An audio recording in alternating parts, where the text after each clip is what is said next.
आज़ाद कश्मीर में इंतखाबात होने जा रहे हैं। ये इंतखाबात मुस्तक़बिल तय करेंगे आज़ाद कश्मीर सूबा बनेगा या पिंडी की तहसील।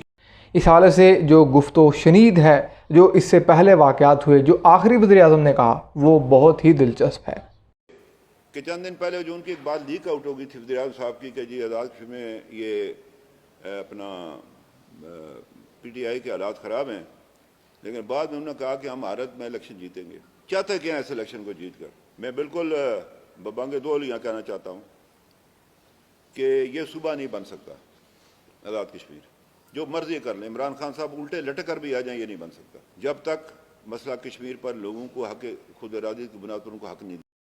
मैं हूँ फैसल अली और आज़ाद कश्मीर के होने वाले इंतखाबात के हवाले से तमाम तर तफसीलात आपको मुख्तलिफ़ पहलुओं से बताने की कोशिश करूँगा कि किस तरह से मामला एक 10 अज़ला की रियासत से सूबे या रियासती सेटअप से निकल कर एक तहसील के सेटअप की जानिब मुमकिन तौर पर जा सकता है।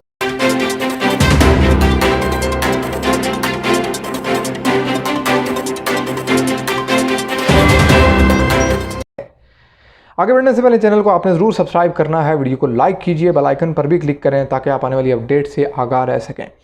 इस पूरे 5 साल टेन्योर में आज़ाद कश्मीर के वज़ीर-ए-आज़म राजा फ़ारूक हैदर ख़ान 5 अगस्त 2019 के इक़दाम पर सीख पा नज़र आए, जिसके बाद उन्होंने मुख्तलिफ़ स्टेटमेंट्स दिए और इन स्टेटमेंट्स में कई ऐसे शुकूक व शुबहात नज़र आए कि मुमकिन तौर पर ये वाकई में इस रियासत के आखिरी वज़ीर-ए-आज़म हैं। ख़ुद उनके बकौल मैं आखिरी वज़ीर-ए-आज़म हूँ, मुझे बताया गया है कि मैं आखिरी वज़ीर-ए-आज़म हूँ। ये स्टेटमेंट इनको इतनी महंगी पड़ी कि फिर इसकी तरदीद भी करनी पड़ी, लेकिन इस स्टेटमेंट ने कई सवालात उठाए। अब इस तमाम तर सूरत हाल में जो 5 अगस्त 2019 के बाद यानी भारत के ज़ेर इंतज़ाम मकबूजा कश्मीर की जोग्राफियाई सूरत हाल तब्दील करने का जो एक इक़दाम हुआ, उसके बाद ये इंतख़ाबात इसलिए अहम तरीन है कि अब क्योंकि गिलगित बल्तिस्तान की आइनी सूरत हाल तब्दील हो चुकी है और उस वक्त जो तमाम तर सूरत हाल हुई वो बड़ी दिलचस्प रही। उस वक्त वफाक में मौजूद तमाम तर सियासी जमातें, जो यहाँ पाकिस्तान भर की सियासी जमातें हैं, इनको एतमाद में लिया गया। एक डिनर हुआ था बहुत ही अहम तरीन, जिसमें आज़ाद कश्मीर की क़यादत भी मौजूद थी। गिलगित बल्तिस्तान की क़यादत के बारे में कोई इल्म नहीं। अब उस डिनर में, उस अहम तरीन नशिस्त में मुक़्तदर हलकों की जानिब से वज़ीर-ए-आज़म आज़ाद कश्मीर को गिलगित बल्तिस्तान के मामले पर खामोश रहने का कहा गया। जवाबन इन्होंने यही कहा कि आप आज़ाद कश्मीर के सेटअप को नहीं छेड़ेंगे, गिलगित बल्तिस्तान के सेटअप पर हम बात नहीं करेंगे। ऐसा ही हुआ। गिलगित बल्तिस्तान में इंतखाबात हुए, वफाक में मौजूद सियासी जमात पाकिस्तान तहरीक-ए-इंसाफ वहाँ हुकूमत बनाने में कामयाब हुई। उसके बाद आज़ाद कश्मीर का अपना 10 अज़ला का एक रियासती सेटअप बचाने के लिए फ़ारूक हैदर ने दौड़ें लगाना शुरू कर दी। कई ऐसे बयानात दिए, कई ऐसे चीज़ें सामने आई कि जिससे ये लगना शुरू हो गया कि अब इनको ना सिर्फ अपना वज़ारत उज़्मा का यह दौर आखिरी लग रहा है, बल्कि इसके बाद शायद ही कोई शख्स जो यहाँ इंतखाबात में जीत तो जाए, अपने हलके से मेजॉरिटी भी हासिल कर ले, लेकिन उसका स्टेटस जो है वो वज़ीर-ए-आज़म का ना हो, वो किसी तहसीलदार या डिप्टी कमिश्नर या कुछ इस तरह का हो सकता है। ये तमाम तर चीज़ें इसलिए हम आपको बता रहे हैं क्योंकि यहाँ वफाक में इस वक्त पाकिस्तान तहरीक-ए-इंसाफ की हुकूमत बरसर इक़्तिदार है। सबसे ज़्यादा तौक़ात ये ज़ाहिर की जा रही हैं कि आज़ाद कश्मीर में भी वही जमात बरसर इक़्तिदार आई। इसकी एक बड़ी वाज़ेह और खुली मिसाल वो तमाम तर जमातें जो ख़ुद को रियासती जमातें कहती रही हैं, उनमें एक बड़ी टूट फूट है। एक साहब हुआ करते थे जो कभी कहते थे कश्मीर की वहदत, कश्मीर का तशख़्ख़ुस, और उसके साथ साथ कौमी सलामती के इदारों पर भी बड़े सीखपा हुआ करते थे कि इनके ख़िलाफ़ बात ना की जाए। मेरी मुराद हल्का गरबी बाग से सरदार अतीक अहमद ख़ान, जो बबांगे दहन या ऐलानात करते रहे। 5 अगस्त 2019 के बाद उनकी तोपें भी खामोश नज़र आती हैं। इस तमाम सूरत हाल में अब उनकी अपनी जमात के लोग टूट कर पहले मुस्लिम लीग नून में गए और अब वहाँ से टूटते हुए पाकिस्तान तहरीक-ए-इंसाफ के काफ़िले में शामिल हो चुके हैं। इस तमाम तर सूरत हाल में रियासती तशख़्ख़ुस की बात करने वाली वाहिद नुमाइंदा जमात मुस्लिम लीग जो मुस्लिम कॉन्फ्रेंस है, वो अपनी मौत मरती हुई नज़र आ रही है। अल्टीमेटली सरदार अतीक अहमद ख़ान एक हलके से अपने आप को मुंतखब करवा कर सीट एडजस्टमेंट करते हुए कोई वज़ारत, कोई सेटअप ले लेंगे और यूँ ये मामला किसी गठाई में पड़ता हुआ नज़र आएगा। इस तमाम तर सूरत हाल में आखिरी वज़ीर-ए-आज़म की तमाम तर बातें अहम तरीन हैं। कई उनके इशारे बड़े वजह हैं। इस वक्त वो अपने हलके में हैं, कैंपेन कर रहे हैं, कई ऐसे मंसूबे हैं जिनका इफ्तिताह कर रहे हैं और ये एक तासुर देने की कोशिश कर रहे हैं कि वो अपने लोगों में मौजूद हैं।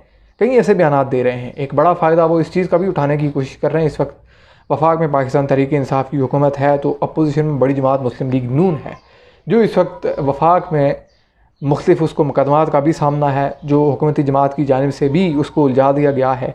इस तमाम सूरत हाल में पाकिस्तान में नाम नहाद जमहूरियत को बचाने के लिए जो एक PDM इत्तेहाद बना था, उसकी क़यादत भी इसी के पास थी, वो इत्तेहाद बुरी तरह से टूटा। बहरहाल नून लीग ने एक बड़ा मजबूत नैरेटिव पंजाब में बिल्ड किया।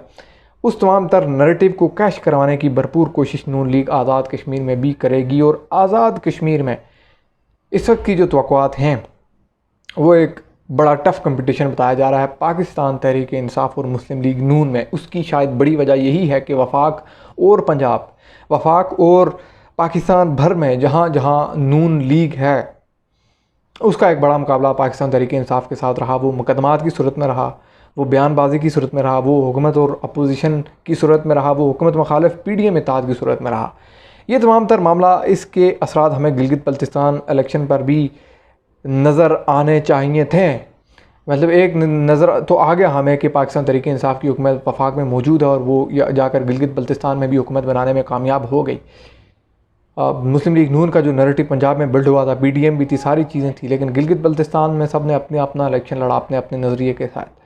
अब आज़ाद कश्मीर में भी यही होने जा रहा है और इतलात यही है कि कुछ ज़्यादा बड़ी तब्दीली नहीं होने जा रही। वफाक में जो जमात बरसर इक़्तिदार है उसी ने बरसर इक़्तिदार आना है, और जो यहाँ से जा रहे हैं वहाँ बरसर इक़्तिदार आने के लिए वो यहाँ से क्लियर हैं, मरी से मामलात उनके अच्छे हैं।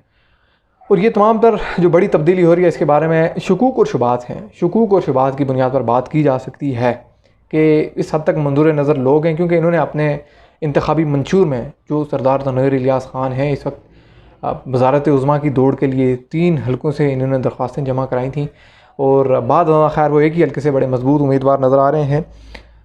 इन्होंने ये बताया, इनने अपने इंतखाबी मंशूर में ये चीज़ें, ये स्टेटमेंट्स दिए, ये बयान दिए कि आज़ाद कश्मीर को कैबिनेट में फेडरल जो पार्लियामेंट है, पार्लियामेंट और सेनेट में नुमाइंदगी दी जाए, इसका इंतज़ामी निज़ाम यूँ ही रहे।